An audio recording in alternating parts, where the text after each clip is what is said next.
joining me today here at the Taubman Museum of Art. My name is Katrina, and I wanted to give you a little artwork spotlight from our permanent collection here at the museum.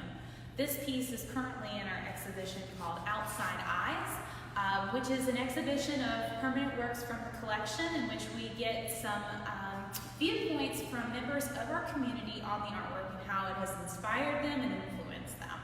The particular piece I want to share with you today is a favorite in our collection, and this is Portrait of Norah Gribble. And I wanted you to just take just a moment and observe her. Perhaps observe her facial expression, observe her clothing, observe the background. Where is she standing? How is she standing? Observe her positioning.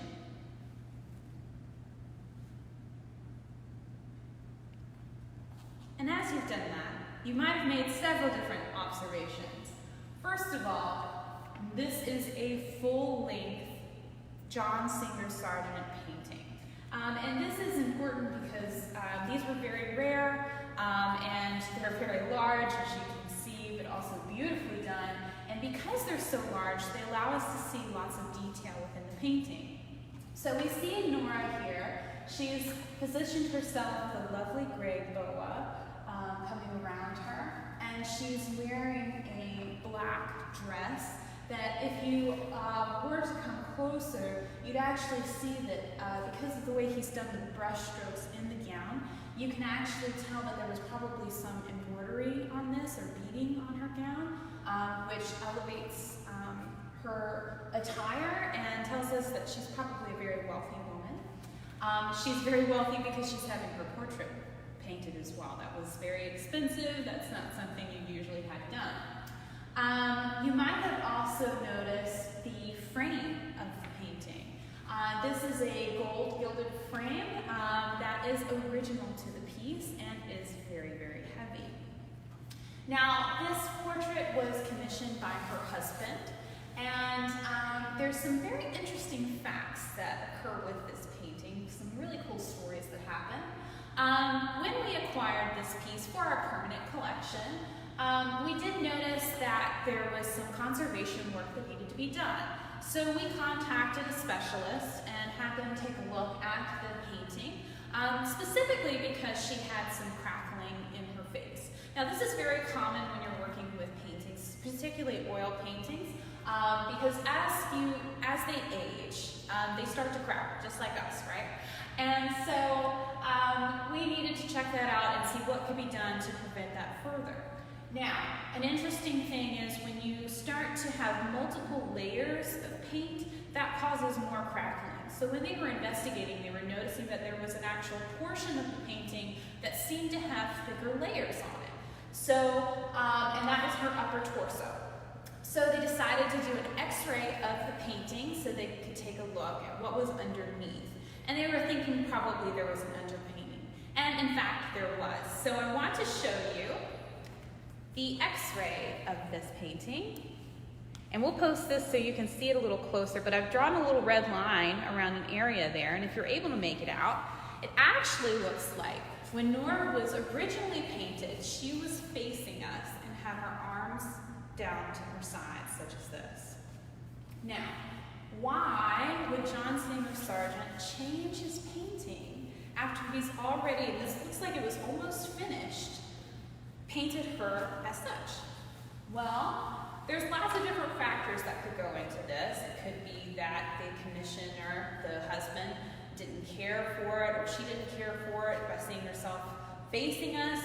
But there's also the story of Madame X. And so John Singer Sargent had been painting in France, and he painted a woman who's now known as Madame X. And this woman was facing us in the painting, and one strap of her dress had fallen off of her shoulder. And this was considered very taboo. That was a no-no, right? Because that's very forward. So he was actually kind of banned from France after that. Nobody wanted him to paint his portrait. So he moved to England, and this is where he met the Gribbles. And so it could have been that by having Norah facing us and the suggestion of a lower neckline, caused the husband to say, no, we're not going to have another Madam X. I want you to paint her thus. So he has changed her to have this lovely boa to cover up anything that was just ill modesty, and has created the Norah that we love today. So one of the interesting things that you can do with this is we have a little project that anybody can do. And Cindy mentioned in one of her other videos that you can see on our Facebook page or YouTube channel, a painting by Antoinette Hell called The Curtsy. And this artist actually uses a gridding structure to create her artwork. So she takes a photograph and she grids it, and then she uses that grid to then reproduce what she sees. This helps you to get proportion and to also get your scale correct. So an example would be doing something like this with Norah. So you would grid her off, and then what you do is as you create a grid on a separate sheet of paper that's equal to the grid that you've done over the image, you focus square by square.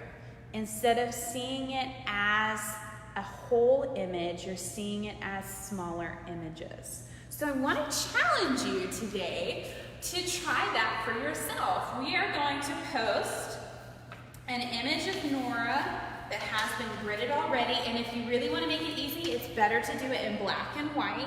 So if you print in black and white, and then we're also going to give you the grid that you can then work off of. And we would love to see your Norahs that you create. I promise you're going to feel like an artist after you do this. If you do get to a point where you're in a difficult section of the painting, like the face, you can make a smaller grid in that bigger grid to keep doing that fashion and get those details. So, thank you for joining me today. I can't wait to see all of your Norahs, and have a safe and helpful day.